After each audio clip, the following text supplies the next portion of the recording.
So I want to welcome all of you to today's SALT Talks, our Lunch and Learn. This month we've been talking about, well, last month we talked about benefits and services.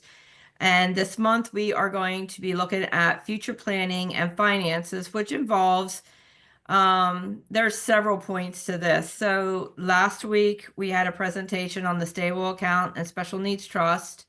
Today we have supported decision making, which you'll learn a little bit about what that means here shortly. Next week we're diving into special needs trust a little more, and then we'll be ending the month on a Tuesday night on guardianship. So we are going to be looking at today for the next hour the supported decision making in everyday life. I've been listening to this presentation for a while.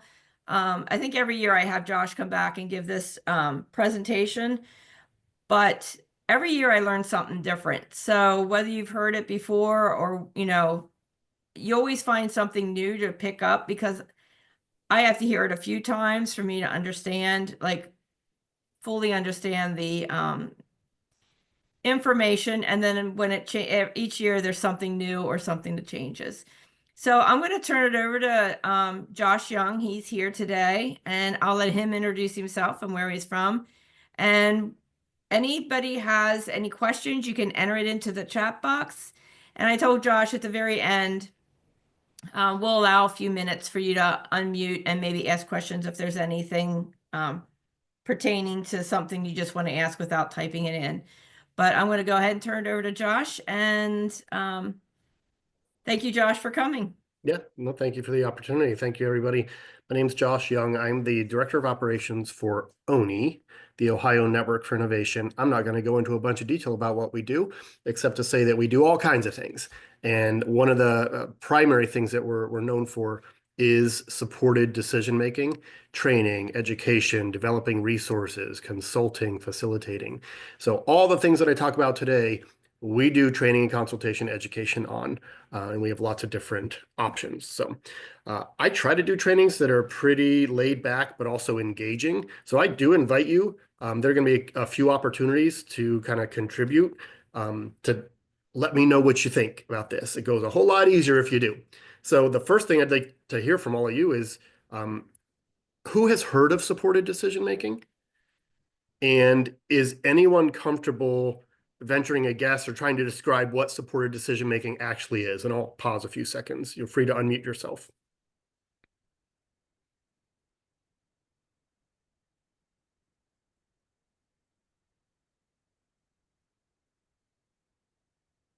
Okay, I'll jump back in. So what we're going to talk about today is supported decision making, and it's actually a pretty simple concept, but it is sometimes something that we make more complicated than it needs to be. So when I talk about supported decision making, I try to present it as three different things. They're related, but they're slightly different. So the first is supported decision making is a worldwide movement. It has been happening for a very long time. In countries across the world, even in states in our country. There are states that are changing their laws to make sure that this happens.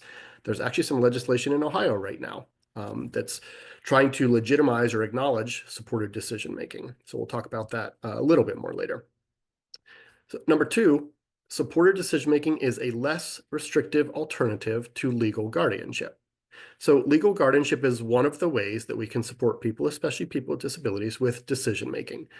It is also the removal of a person's legal civil rights in the appointment of someone else to make decisions for that person. And once guardianship is in place, it's kind of hard to get rid of. In fact, once guardianship is in place, the person typically has a guardian for the rest of their life. That doesn't mean that guardianship is never the best way to support somebody with decision making. Sometimes it is. What we found is that many people don't know about the other less restrictive alternatives that exist before you end up at guardianship that we can be trying. So that's a lot of what we'll talk about today. And then third, supported decision-making is just a natural part of life. Everybody does supported decision-making. You probably just don't call it that when you do it. So if you ever ask for help to make a decision about your medical treatment or getting a surgery, taking new medications, about buying a new house or a new car, moving to a new city, changing jobs, even things about your relationships. If you've asked for advice, you have used supported decision making. That's essentially what it is, just asking for help to make decisions when we need it. Now, when people who don't have disabilities ask for advice, ask for help and guidance, they're typically seen as wise and mature and responsible for considering their options, right? When people without disabilities, or I'm sorry, with disabilities need help to make decisions, sometimes we treat that as a vulnerability and something that we have to protect them from. And so supported decision making is something that applies to all of us, and we're going to challenge some of those misconceptions as we go here. All right, so a brief overview. Supported decision making is about helping people make an informed choice, helping people understand what their options are, think about the pros and the cons, or the risks and the benefits, and how making one decision versus another, might affect their life, the consequences, the outcomes. The person doesn't necessarily have to understand every little detail or nuance of the decision. Most of us don't. So we also have to be careful that we don't hold people to a higher standard than we hold ourselves. But it is about helping people make an informed choice. It's also about providing creative support to that person. The kind of support that I need to make a decision is going to be different than the kind of support that Patty may need to make a decision, or any of you. And the example I usually share is that if I need to make a decision about maybe getting a new dog, well, I grew up in a family that owns and loves dogs, and so I'm pretty familiar and pretty confident. I might ask my aunt, hey, what do you know about that shelter across town? Are they legit? But that's about it. I can make that decision after that. But if the decision that I need to make is about what to do with my finances or my retirement, I need a totally different kind of support there. So it's going to be creative depending on the person. And this is sometimes the hardest one. Supported decision making is about respecting the person's decision when they make it. We'll talk more about that towards the end, but it's a critical component of supported decision making. What is supported decision making not? What is it not going to do, or what should we not try to do with it? Well, first of all, it's not a magic wand. You don't just go to supported decision making to fix all the problems. It's also not undue influence. So when we're supporting other people to make decisions, we try to do so objectively so that they can weigh the options without us trying to steer them towards one or the other.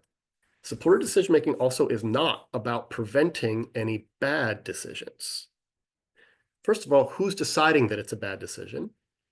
Second of all, have we all made bad decisions? Or have we made decisions that maybe other people didn't agree with, and maybe they worked out for us, or maybe they didn't, but we learned from them? So the goal of supported decision-making is not to keep somebody from making any bad decisions.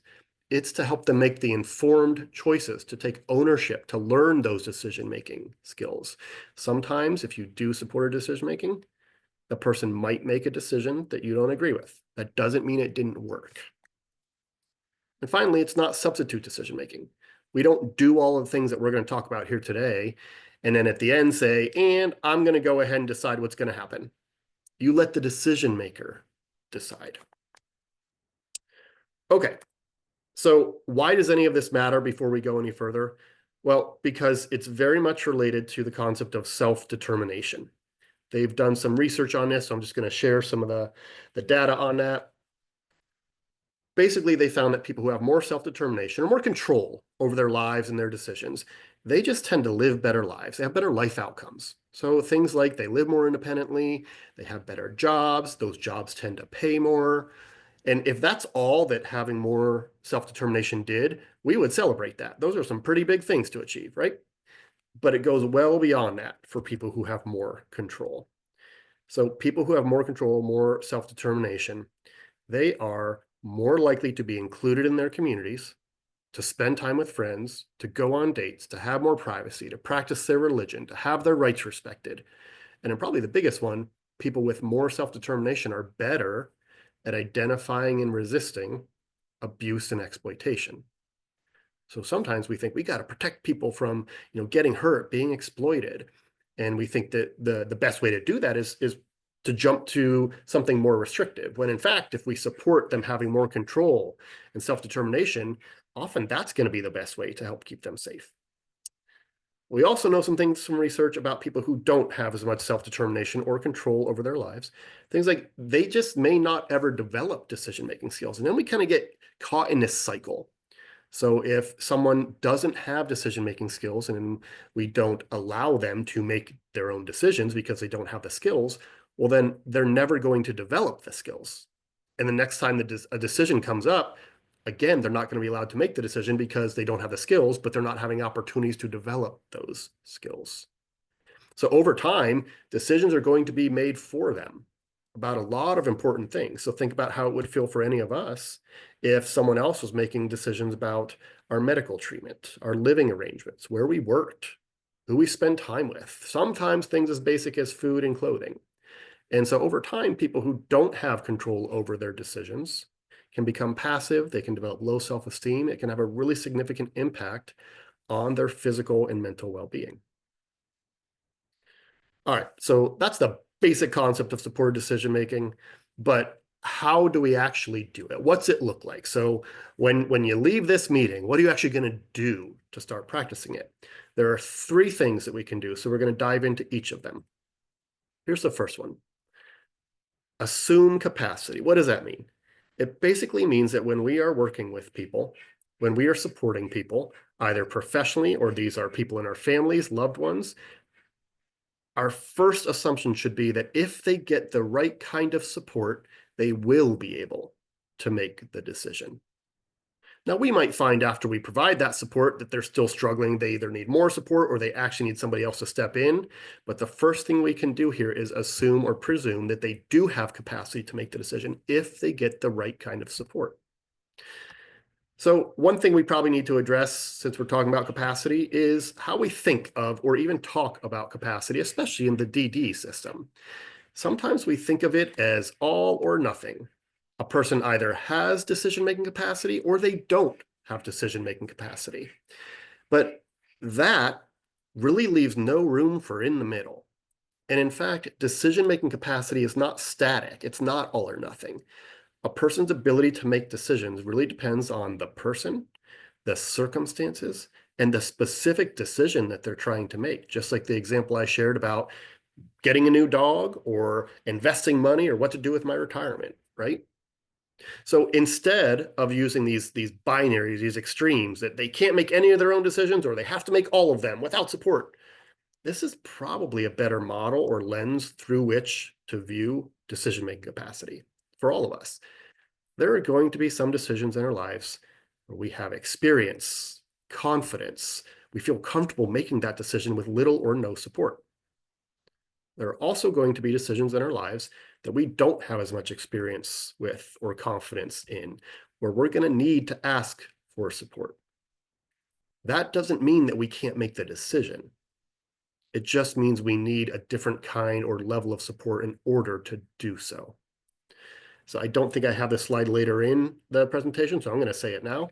I like to talk about supported decision-making as something that is protected by the ADA, or it's about access. So when we think of the ADA, one of the common accommodations that we think of or picture is like a ramp to get into, a store or a building. So if you're using a wheelchair or if someone that you support or love is using a wheelchair, you're out in public and they want to go into this store, but the store doesn't have a ramp. We don't turn to them and say, I'm sorry, you don't have the right to go into that store, because that's ridiculous and we know they do have the right. What they need to be able to exercise that right is an accommodation like a wheelchair ramp. For supported decision-making, it's the same thing. Just because somebody needs help or an accommodation to be able to make their own decisions doesn't mean that they don't have the right to make their decisions. They just need the right kind of support to be able to exercise that right. So one of the things that we can do when we're exploring this, especially for people who are of a younger age, is this chart in a life course tool. I call it the stoplight tool. It's called the tool for exploring decision-making supports. It is two-sided, and we're not going to look at every question here. I just want you to know what it is. It basically breaks life into different areas. So healthy living, or social and spiritual, or like work, employment, that kind of thing. And then in each life area, it asks a series of questions. And then, can you do this, or can you make this decision by yourself without any support? Or can you make this decision if you get the right kind of support? Or finally, is this the decision that, at least right now, you need somebody else to make for you? It's pretty easy to go through with and for a person. And at the end of it, you have a pretty good idea of where they can get support to make decisions. And then you can start talking about what that support can actually look like. The other thing I want to stress about any tool like this that helps you start exploring decision-making supports is it shouldn't be a one and done. We don't do this, and then for the next 25 years, we just assume that the person can't make the decisions that they couldn't make when we first did it, right? If you get support, you can build capacity, you can develop decision-making skills. So keep revisiting it over time. All right, we're going to watch a short video of a guy talking about supported decision-making, and I'm going to point out two specific things from the video. I believe I checked for the sound to play. If it doesn't, just let me know, but I think it's going to work fine. Supported decision making is that you are making decisions, but you also are actually getting help from other people. Bear with us while it loads. Sorry. One of the most important things about being human is feeling that you have control over your life and that you understand and feel good about what decisions you're making.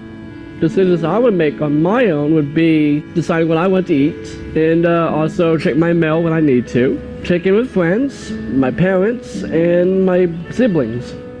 We all use supported decision making. Every time you ask for advice from a friend, family member, you may ask advice from a professional when you're making a medical decision.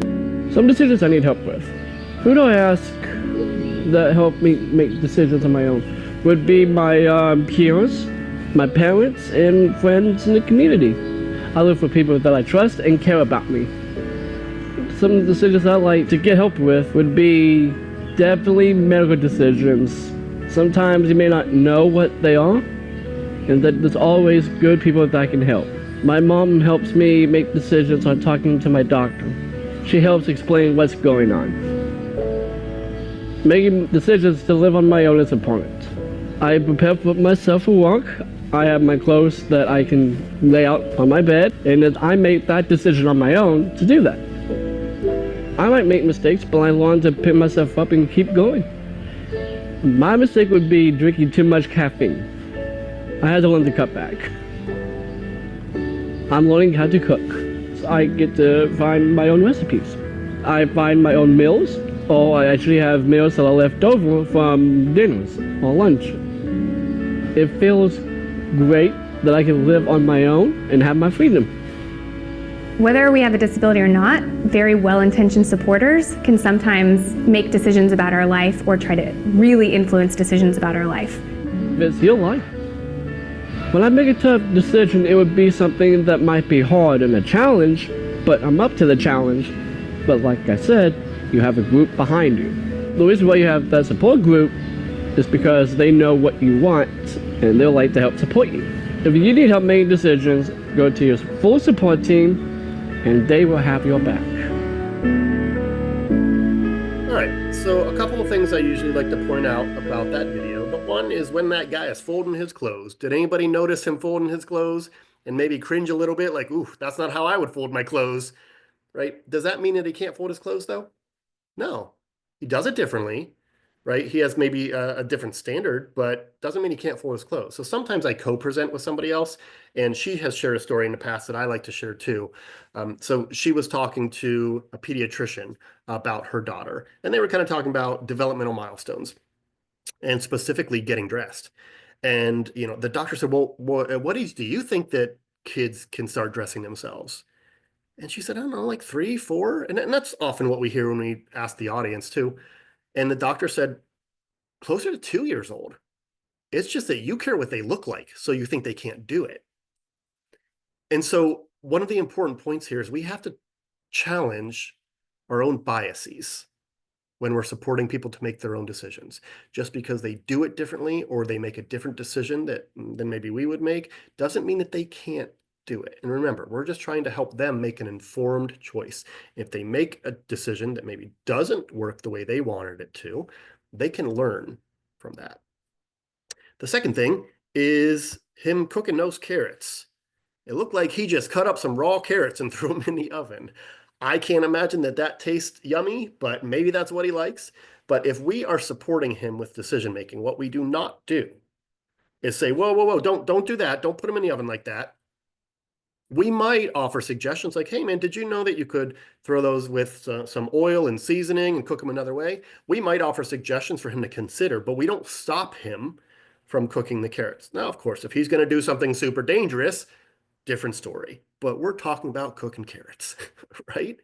So we don't intervene in the decision making unless we absolutely need to for a significant health and safety risk. So sometimes what we hear maybe right around now or a little bit later in the presentation is, okay, that's great. I get the concepts. That's not going to work for the person I'm thinking of, for my child or the people that I support, because they have more intense support needs. I am never going to pretend to know the people that you love and support better than you do. What I will offer is the perspective of one attorney who was talking about supported decision-making years ago, really had an impact on me, so I share it with everybody I can.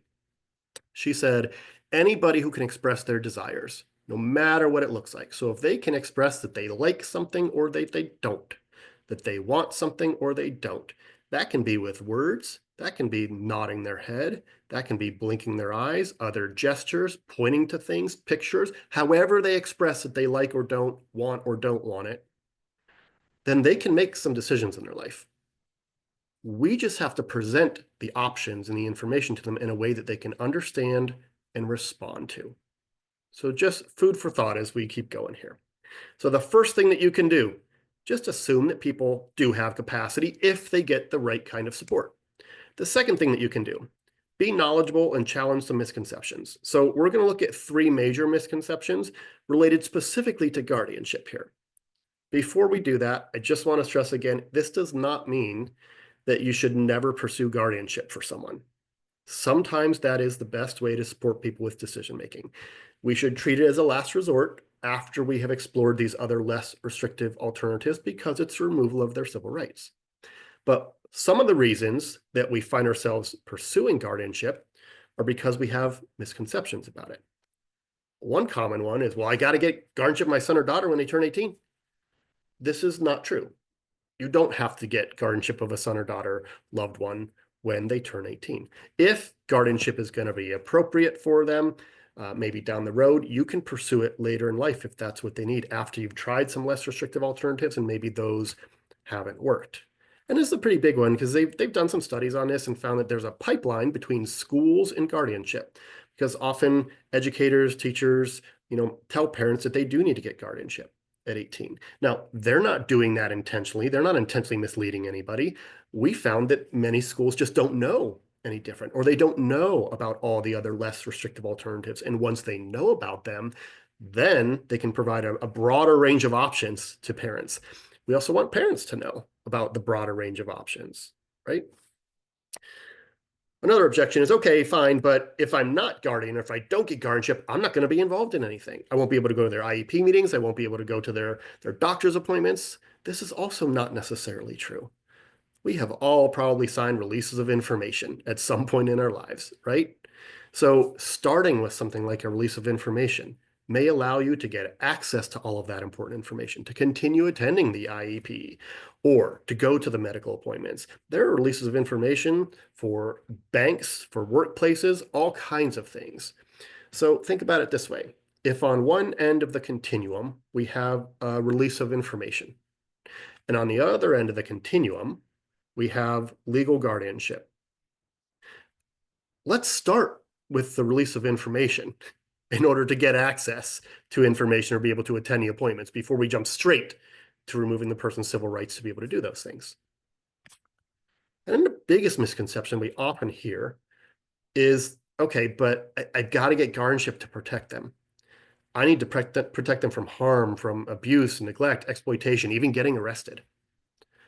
There is no study that shows that people under guardianship are any safer than people who don't have a guardian. There are some really significant limitations on guardianship that we're going to talk about here in a second. Now, there are some studies that say that people under guardianship might be at greater risk for exploitation than people without a guardian. But we just need to understand what guardianship is and what it isn't before we make a decision about whether it's right for somebody else. So as a guardian, we can't necessarily force a person to do something that they really don't want to do. Sometimes we'll hear, well, they won't take their medications. I need to become their guardian. That's not going to allow you to force them to take their medications. You can give consent for them to take their medications, but it doesn't force them to do it. Well, they want to hang out with this person and I think they're kind of shady, so I'm not going to let them. That doesn't necessarily allow you to prevent them from doing something that they are determined to do. So there's some significant limitations on what a guardian can and can't do that we just need to be aware of before we make that decision to pursue it. When I was a case manager for a county board of DD years ago, worked with a lot of people who had guardians. I had a meeting with one guy. It was him, his guardian, me, and he had a service provider who helped him, throughout the day sometimes. And the first thing that this guy said in our meeting was that he wanted to donate his plasma. Well, why do you think he wanted to donate his plasma? He wanted money. He was being resourceful, right? But his guardian kind of rolled her eyes and said, no, you're not donating your plasma. We're not here to talk about that. Let's move on. But he kept bringing it up during the meeting. I want to donate my plasma. And she kept dismissing it. Well, finally, the meeting ended. And, I went back to my office. The guardian got in her car. She drove away.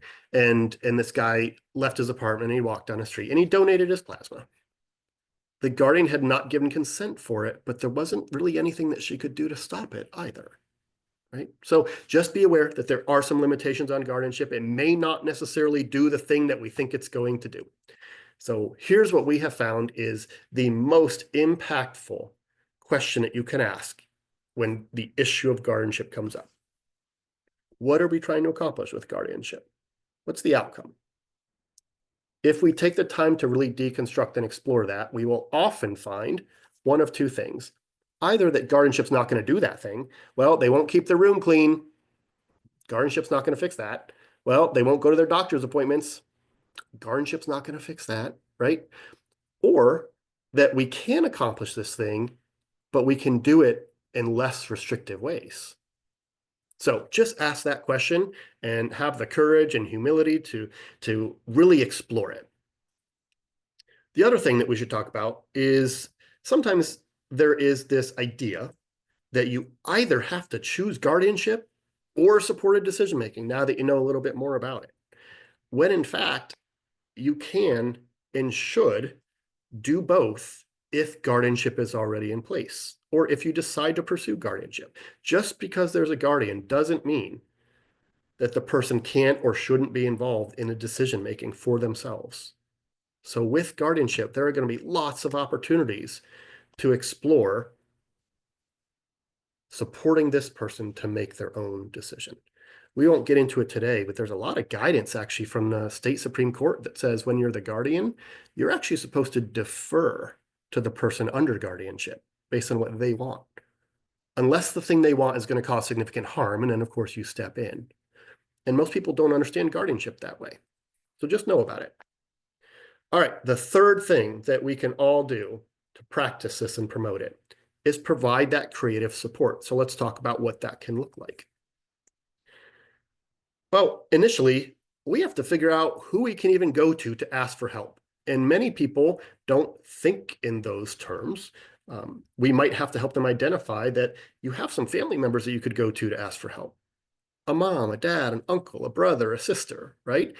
My brother works in the financial world. That is not a strength of mine.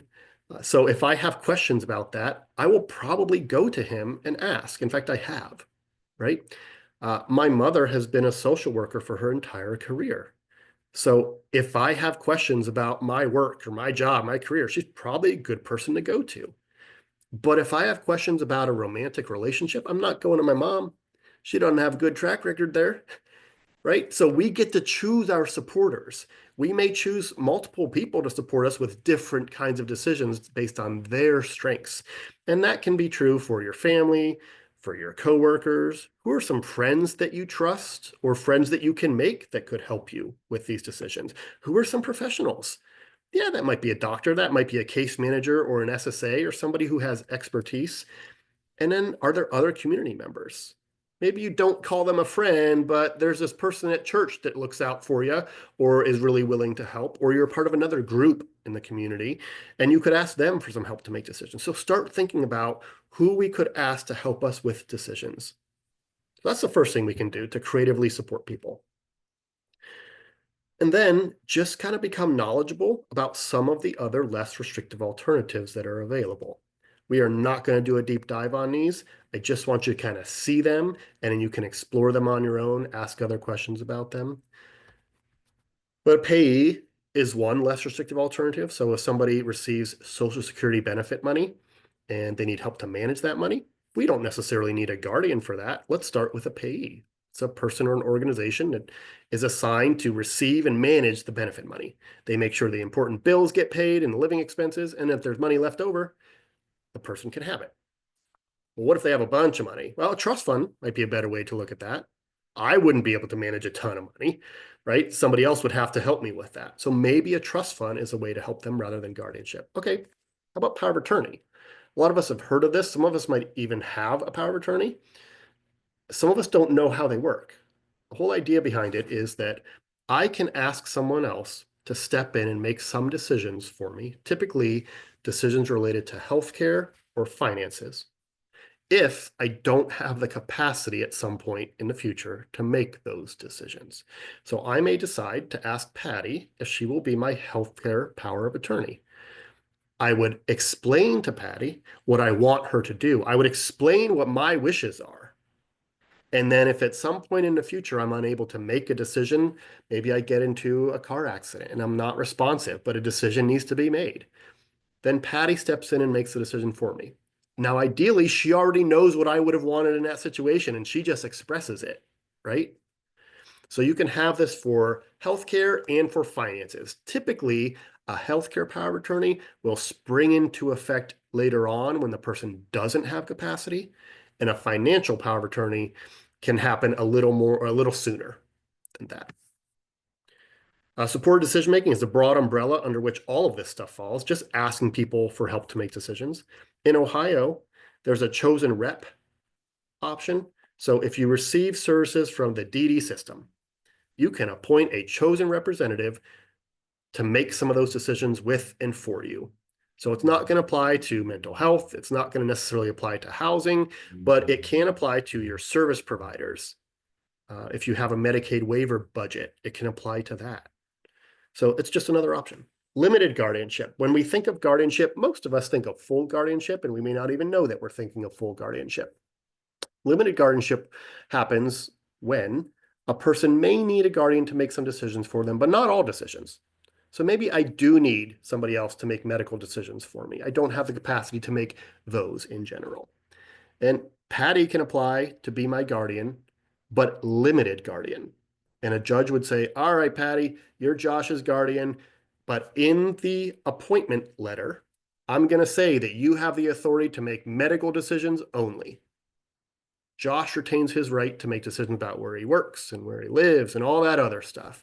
So a limited guardianship, still the removal of some of my rights, but less restrictive than full guardianship.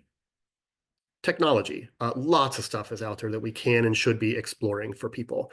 So I use an Alexa at home. If I am cooking on the stove and I walk out of the kitchen, I will forget that I'm cooking on the stove. But sometimes I still walk out of the kitchen, but I set my Alexa. I say, Alexa, set a timer for 8 minutes. Because I figure in 8 minutes, I'm probably not going to burn the house down at least. And occasionally I'll be embarrassed that I set the Alexa. I didn't need to do that. I'll remember. But 2 minutes later, I'm in a different room of the house or I'm doing something completely different. Totally forgot that I'm cooking. But then the Alexa goes off and reminds me to come back, right? Now, if I didn't have and use an Alexa, there would be plenty of people, probably including me from 20 years ago, who would say, I don't think you should live alone. Or at the very least, I don't think you should cook by yourself. But because I use an Alexa, I get to have more control over my life in my decisions. And that is just the tip of the iceberg for technology. Yes, there's a lot of disability specific technology that's out there that we can pursue, but there's also pretty generic technology that all of us use. Think about just an alarm or a reminder on your phone, or a calendar to remind you of important appointments on your phone, all kinds of stuff that we can be using. We already talked about a release of information. The nice thing about all of this is that you don't just have to pick one of these and hope it does the job for everything. Use a combination of this stuff that works for that particular person, right? So, okay, I get Social Security benefit money and I need some help, start with a payee. All right, but what about the decision about where I'm going to live? If I've never lived on my own, well, I might ask for help from somebody who has lived on their own. Hey, you've lived in your own apartment. Can you help me come up with a list of questions I should ask? Maybe schedule tours of the apartment so we can go look at them, stuff like that. Okay, but what if I forget to take my medication? And this is true for me.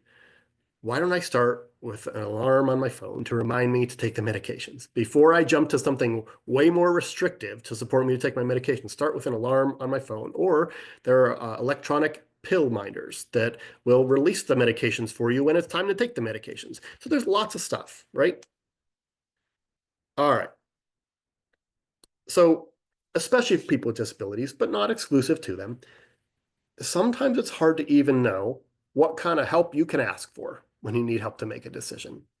So we're going to talk about a few things that we can help people know about, kinds of support they can ask for. The first is whether or not they even need help with a decision. Some people don't know that they can ask for help. They can. Remind them that they can ask for help with a decision, and that asking for help doesn't mean that their right to make the decision is being taken away. You're just asking for help to make the decision. But also, let's not assume that they always need help to make the decision. Sometimes they're going to be able to do it by themselves. Remember, we're assuming capacity. Second, do you have all the information that you need? Do they know that they can ask for more information? They may not even know what to ask for, but they might know that they don't have enough to make the decision.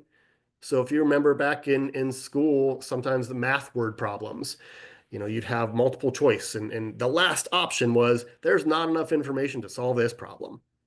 Sometimes life is like that too. And then we just need to ask for more information. So sometimes I'll do training for students. And one of the scenarios I propose to them is about school lunch. I'll say, all right, for lunch today, you can have chicken nuggets or you can have a hamburger. Who wants chicken nuggets? And like half their hands go up. Who wants a hamburger? The other half of the hands go up, right? And they say, all right, great. Oh, I forgot. You could also have pizza. But if you already voted, you can't vote again. And then you hear a bunch of moans and groans. That's not fair, right? And the point I try to make is, yeah, it would have been nice to know all of your options, to have all of the information before you made the decision. So that's another kind of support that people can ask for. Is there something else I need to know? Can I get more information about this? Do you have enough time to think about it? Most decisions in life do not have to be made right when they are presented. There are some exceptions, of course, but most decisions don't. I did another training to some self-advocates, and I asked them, is there a time when you feel pressured to make a decision? And one guy gave an answer that was brilliant that I hadn't thought of, but I share it every single time now. He said, yes, at the fast food drive-thru. And you could see the pain on his face remembering being at the fast food drive-thru. And I thought, that's perfect, right? If you've not been to that restaurant before, or if it's been a while, or they change their menu, or you just don't know what you want, but then a loudspeaker comes on and says, hello, can I take your order? And your eyes are scanning the menu. You don't know what you want. There's a line of cars behind you. And all of a sudden, you might just order something that you didn't really want because you felt pressure to do it quickly. That's about fast food. What if it's an IEP meeting? Or as an adult, an ISP meeting? Or a medical appointment? Many, many people with disabilities defer to others with more perceived authority than them when there's a decision to be made. And they feel like they have to either make the decision or do what that other person wants right then.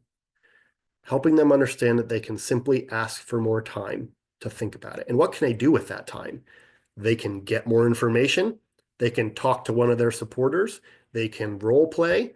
They can have it repeated to them over and over so it sinks in a little better. All of those things can happen if they have more time. The other thing we can do to kind of address that is help people prepare for decisions that they might have to make in a meeting or in an appointment. rather than being confronted with them spontaneously. So I don't know about you, but there are some decisions that if people ask me about in the moment, I'm probably going to panic and struggle to answer. There are other decisions I'm going to be much more comfortable with. But if I know going into a situation that I'm probably going to be asked to make certain decisions, I can prepare, I can plan, I can get help with them before that situation even occurs. How about, is anybody telling you what to do? This is not necessarily a bad thing. If someone is an expert, they have our best interest at heart, yeah, they might be really assertive about telling us what they think we should do, right? But there are going to be other times where someone is trying to tell us to do something where it maybe not be in our best interest, right? So just making sure that we question that if in a situation someone is telling us that we have to do something, if it's actually our decision. And finally, do you want to change your mind? For many decisions, we can change our mind. For some, we can't, or there are some rules about changing our mind. Think about like enrolling in your insurance at your employer, right? There's open enrollment. You can make a decision at that point, but once you make that decision, you got to wait until the next open enrollment period before you can change your mind. Does the person need to know that if they make this decision now, they're committing to that decision for a certain period of time, right? Or we may know someone like this. We may have worked with people like this. There may be people who kind of gravitate towards whatever the last option presented to them was. I'll use the food example again. So do you want chicken nuggets or a hamburger? Yeah, I want a hamburger. All right, so you want the hamburger and not chicken nuggets. Yeah, chicken nuggets, right? Now, there are two things possibly going on there. First, do they have the capacity? Do they understand what's being presented to them, right? And if they do, can we check for understanding? Is there a way we can present that option to them without, one before the other to see if their decision, their answer is consistent, if it's a reflection of what they really want? And that's going to require some creative support sometimes. All right, here's some other ways that we can support people with decision making. We're not going to go through all of these, but I think they're really good examples. First, change complicated information to words that are easier to understand. Like it or not, you're probably in some way connected to the disability system. And there's a lot of jargon in the system. There are a lot of complex terms and terminology in that system. If we use all of that jargon to try to explain things to people, they may not understand it. I don't always understand it, right? Sometimes I'm guilty of using the jargon. So how can we explain this to a person in a way that they're going to understand? And by the way you explain it to me might be different than the way you explain it to Patty. But you need to know that about each of us, right? Something as simple as making a pros and cons list. I know this sounds very, very simple, but many people don't do it, especially as you're learning to make decisions or developing decision-making skills. Something as simple as a pros and cons list can be really, really helpful for making the decision. Again, when I work with students, sometimes we'll play through a scenario where a doctor has told them that they have to get surgery. We don't go into details about what kind of surgery. And I say, what would be the pros and cons of getting a surgery if the doctor has said you really need it? And they usually come up with a lot of things, a lot of ideas. But the cons list is typically longer than the pros lists for them. And then I ask, does that mean that you shouldn't get the surgery? And they always say, no. Well, why not? Well, because some of the things in the pros list are much more important than the things in the cons list, right? So even using a pros and cons list, making it visual for people, being able to talk through those things and weigh them can be really helpful for them making decisions. Using pictures and videos, this is definitely something that works for me. If I need to make a decision and it's kind of complex, or I need to read a lot of text to understand it, yes, I can read. But if you're giving me 20 pages of something to read before I make a decision about it, by page 2, I am bored out of my mind. And I'm probably rereading the same paragraph over and over and over again because I can't maintain my focus. Well, then I'm not going to absorb the information the same way to be able to make an informed decision. But if you break up that text with some relevant visuals or graphs or something to help me understand what it's talking about, I'm more likely to absorb it and understand it, and thus more likely to be able to make an informed decision about it. And especially younger generations. Many of them are going to go to the internet first for information, for resources. I learned how to tie a necktie from YouTube years and years ago, right? There are risks and benefits to using the internet. We all know that, right? But it might be a really good way to support somebody. Let's go find a video about that thing that you have to make a decision about. Let's look up some more information about that thing. Teaching how to use technology, we talked about this. We do a whole separate training on this if you're interested, but I'm just going to mention it here. AI. There are feelings about AI that run from one end of the continuum to the other, and I respect all of those feelings about them. Here's what I'll say. Historically, people with disabilities have been left behind when technology makes significant advances. We don't have to look any further than when COVID happened. And many of us were used to, going to an office space, physical space where we were around people. Well, when we weren't able to do that anymore, we had to find other ways to connect. And Zoom, right, became one of those ways. Virtual meeting platform became one of those ways. Well, if you didn't know how to use Zoom or nobody showed you how to use Zoom or how to access it, not only did you not have access to the technology, but you lost access to connections with people. And so we've been exploring a lot of things that we can do with AI to help people make decisions. And as long as you understand how it works and you take responsibility for the final decision that you make, it can be really, really helpful. But that's another training. Other things like just making a calendar to help them remember appointments. Again, making that list of questions before the meeting so they can prep for any decision they might have to make. Making sure that their decision is actually respected by other people once they make it. And there may be occasions where they need help to actually communicate their decision to others. That may be because the decision they're making doesn't have complete agreement from everybody else around them. That's hard. We've all done it, right? Sometimes we've avoided telling the person that we're making that decision. Sometimes we've had the hard conversation, but people might need help to express the decision that they made to someone else. Just some backup, some support, especially if that other person is not going to agree with it. All right, so this is another tool, and this is going to be an opportunity for you all to contribute either by unmuting yourselves or using the chat. I like to use this because it gives a good idea of what kind of support a person might need to make decisions. So I'm going to share my decision-making profile.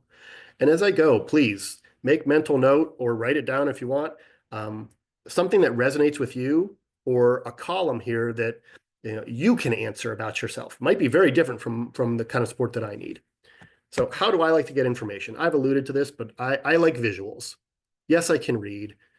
But if you break that text up with visuals to help me understand, it will help me understand it better and I can make better decisions. How to present choices to me. Don't tell me what to do. I'm not always proud of this, but I know it is true. If you tell me what to do instead of giving me options, my first instinct is going to be to do the exact opposite of what you told me to do. The thing you're telling me might be in my best interest, but my first instinct is to do the opposite. Again, not always proud of it, but I know it about myself. And if you're supporting me to make decisions, you should know it about me too. But also, don't give me an overwhelming number of choices. So I didn't realize that this was strange until several years ago, but when I go buy toothpaste, I buy a different kind of toothpaste each time. I don't stick to like one brand or one kind. Do you know how many kinds of toothpaste there are? I do, because I stand in that aisle completely overwhelmed by all the different kinds. And I can't even tell the difference between most of them. That's too many choices. But if you give me 3 or 4 kinds of toothpaste to choose from, yep, I can manage that. Ways to help me understand. I love analogies. This can look a lot of different ways for a lot of different people, but if you can relate something that I am experiencing or a decision that I have to make to something else that exists that I'm familiar with, that will help. My favorite TV show of all time is The X-Files. Some of you may know it, some of you may not. I watch it every single day.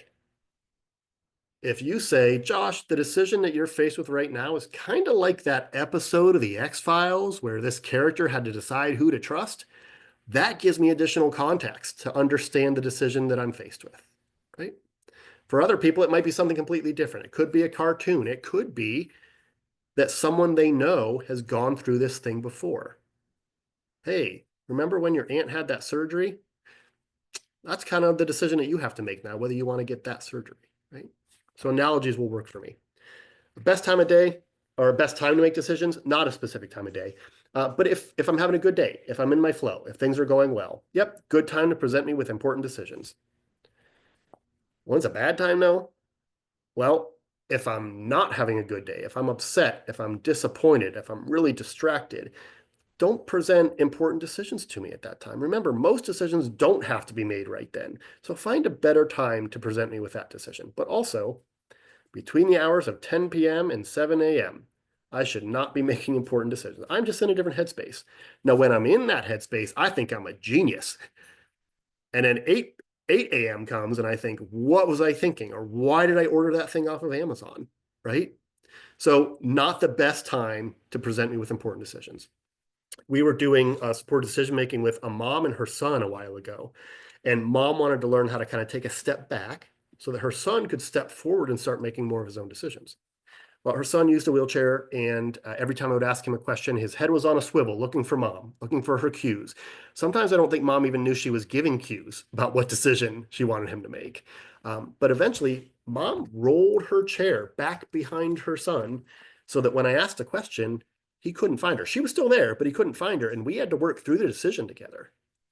Well, one of the things that he shared with us once we got to that point was that he loves professional wrestling.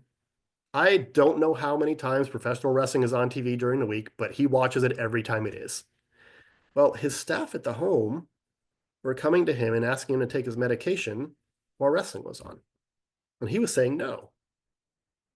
Well, in our system, now he's non-compliant.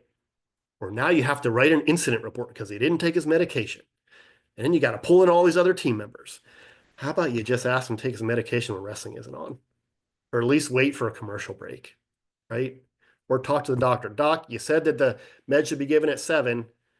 Can we say that it can be given at 9 instead after wrestling is over? Sure, no problem, right? These are all different ways that we can support people. So if I can carve out maybe a minute or two to allow for the last activity, any of you, do any of these resonate with you? Or what would a support be for you in one particular column? Either put it in a chat, unmute yourself.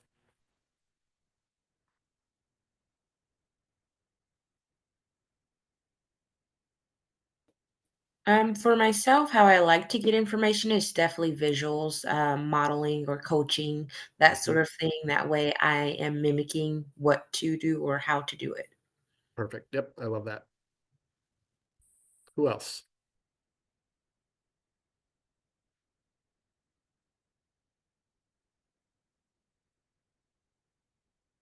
So some of you might be processors. You get the information, and you want time to think about it. You're going to think about it the whole drive home, right? And then you're going to follow up with questions. Some of you might want to ask every single question you can think of. You want to know as much about this thing as possible. Some of you are just going to say, just give me the basics. What do I need to know to be able to make this decision, right? So everybody needs a different kind of support. Just be aware of it when we're supporting others. All right, we're going to end by talking about risk because it's a big topic in our field and when we're supporting people. So the truth is that there is risk in every single decision we make, but not all risk is created equally. So here are some perspectives, some tools that we can use when we're making decisions about risk. This is called a risk matrix. It's just a guide for having conversations about decisions that involve risk. So years and years ago, I was working with somebody who wanted to play recreational kickball. And half of his team was really worried that he was going to get hit in the face with a kickball. And so we use something like this to kind of have the conversation. So the way it works is on the left, how likely is this bad thing to actually happen? And then across the top, if it does happen, how bad is it going to be? Now, I can't see all of you, but if any of you have ever been hit in the face by a kickball and you're here today, then you have lived to tell the story, right? So how likely is it that he might get hit in the face with a kickball if he plays? Yeah, that's possible. But how bad on average is that going to be? Probably negligible or minimal across the top there. So what's the overall risk where possible and negligible or minimal intersect? It's low to maybe moderate risk, right? So instead of jumping to the hypothetical worst case scenario when we're talking about decisions that involve risk, this helps us be a little more objective about it. And the other thing to consider is when you look at this, where does growth happen for people? Probably right around here, where there's some level of risk. What you'll notice is that there is no area on here that says no risk, right? There's risk in everything. But when you drive home from the store or from your job or wherever, when's the last time you got out of your car and thought, man, that was a really powerful drive home. I really grew as a person from that drive. Probably not, right? Even though there's risk with driving, it's just typically not the kind of risk that we grow from. So if we prevent people from taking risks or making decisions that have some risk involved with them, what we're essentially doing is preventing growth. All right, last tool. So I'm just going to share a scenario and tell you how this tool works. It's just another way that you can engage in conversations or help people make decisions that involve risk. So I worked with a guy named Evan, not his real name. And Evan was a super ambitious young man. He wanted to have adventures, try new things. He liked to be around people, have fun. When he was out in public, he would like flash a smile and people just gravitate towards him. Evan also had a very rare disorder. He spent most of his time in a wheelchair, and he chose to have wrist and ankle restraints on his wheelchair because his rare disorder caused him to try and hurt himself. He didn't want to, but he couldn't help it a lot of the time. So he could get out of the wrist and ankle restraints if he really wanted to. But if he had free rein, he was likely to hit himself or gouge at his eyes or bite his fingers, even hit or kick other people that he really, really liked. He just couldn't help it. Well, one day Evan said, I want to go skydiving. And his dad said, no way. You're not going to go skydiving? Right, there's risk, of course, in skydiving, and Dad just didn't want to entertain that. Probably couldn't imagine how it would happen. If we use something like this tool, it's a happy, safe grid. We can have the conversation, explore what all the options are. So you just draw it as it looks on there. Don't worry about those circles in the upper right, but just the grid, and you label it happy, unhappy, safe, unsafe. And then you invite everyone's perspective. What are all of the options here? We're going to plot them. So I'm just going to go through because I know we're running out of time and show you kind of how this works. So for example, if somebody says, well, instead of pushing him out of a plane to go skydiving, what if he just rode like a roller coaster instead? This is how you use that tool. How happy or unhappy would Evan be if he rode a roller coaster instead? I know Evan. Yeah, he'd be kind of happy, so maybe right around there. And how safe or unsafe would it be for Evan to ride a roller coaster? Well, if it was in the right car, that could keep him secure, be pretty safe. People ride roller coasters all the time. So maybe about that safe. So where these 2 points intersect, we're just going to call that, and you have to bear with me because I'm using a touchpad to write, RC for roller coaster, all right? And then you invite all the other perspectives. Well, what else could we try? What else do you think we should do? Well, one person said, Evan can just watch YouTube videos of people watching skydiving. All right, well, how happy or unhappy is he going to be? He's not going to like that at all. He doesn't want to watch other people doing it. He wants to do it himself. So he's going to be pretty unhappy. But how safe would he be if he watches, YouTube videos? He's not going to like it, but he's probably going to be pretty safe, maybe even safer than riding a roller coaster. So where those 2 points intersect, we're going to put YT for YouTube. So you kind of see how this works. Somebody else said, how about indoor skydiving? All right, well, he's probably going to be happier with that than the roller coaster. And how safe is that? Well, you have to maybe do some research or ask some people, but it turns out it's pretty safe. So IS is indoor skydiving. And then his dad said no. You plot that. How happy or unhappy would Evan be if he never gets to go skydiving? Well, there's something else that you should know about Evan, which is that if he gets really upset, he is much more likely to hurt himself. So initially we think, well, if he never goes skydiving, he's going to be unhappy, but at least we're keeping him safe. But actually, he's going to be unhappy. And because he's so unhappy, he's more likely to hurt himself. So he's going to be at least a little bit unsafe. So we have no right here. What this does is it allows everybody to be heard, and it gives you a visual of the options so that you can make a decision. So Evan ended up going indoor skydiving. We talked about this for years and years, and eventually we were in a meeting and Evan had to go to the bathroom, so his staff took him to use the bathroom, and Mom and Dad were there, and they both looked at me and they said, I think we finally get it. Mom and Dad, we ride motorcycles. And if somebody told us that we couldn't ride motorcycles because it was dangerous, we would just laugh at them and like get on our bikes and ride away. And I think my son wants a similar experience, something adventurous that involves some risk that helps him feel alive. So let's figure out a way to do this that's still safe. So he found a place in Chicago and he floated up and down in a tube with 2 staff from the indoor skydiving place with him, one on each side of him, holding an arm and a leg so that he didn't hurt himself. But we got video of it. He had the biggest smile on his face, but guess who else had the biggest smile on her face? Dad. Because we had found a way to explore the options to make a decision that balanced happy and safe. Because you can be really, really safe and really, really miserable. And that's not what anybody wants in life. So just to review, 3 categories of things we can do to support people with decision making. Assume that they can. If they get the right kind of support, assume that they can make the decision. Challenge some misconceptions. Ask the right questions, especially if guardianship comes up. What are we trying to accomplish with it? And finally, make every effort we can to support people to make their own decisions. Find that creative way to support that particular person with that particular decision. And I will end there. Questions, comments, concerns? I have a question, and this might be a silly one, but No. with guardianship, to my knowledge, you have to declare that, like you have to tell somebody or whatever. With supportive decision making, is that something that you're just doing on your own, or is that something you're declaring somewhere where it's known? That's a great question.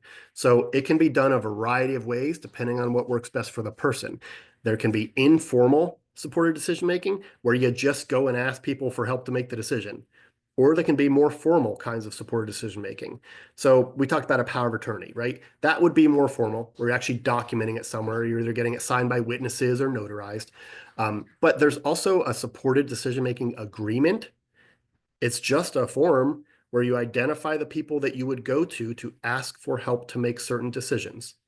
And then you can certainly present that to a doctor or to a bank, and hopefully they respect that. That's what some of the legislation in the state right now is hoping to achieve, to really legitimize that. So it can be informal or formal, depending on what the person needs. There are options to declare it on a piece of paper or a document and give it to parties who need to know about it. Does that answer your question?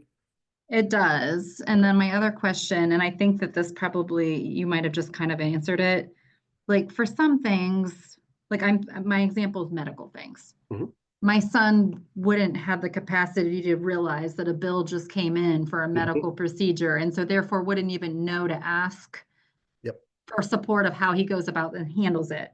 And so day to day, as a support person on the outside, how do we follow along to even know what's happening in their life? Is that kind of through some type of stuff like guardianship with medical things, or is that just like we're just always spying on our kid to see if they got mail, or you know what I mean? Like, how do we follow along? I think there are a couple of options that you can explore, starting with a HIPAA release.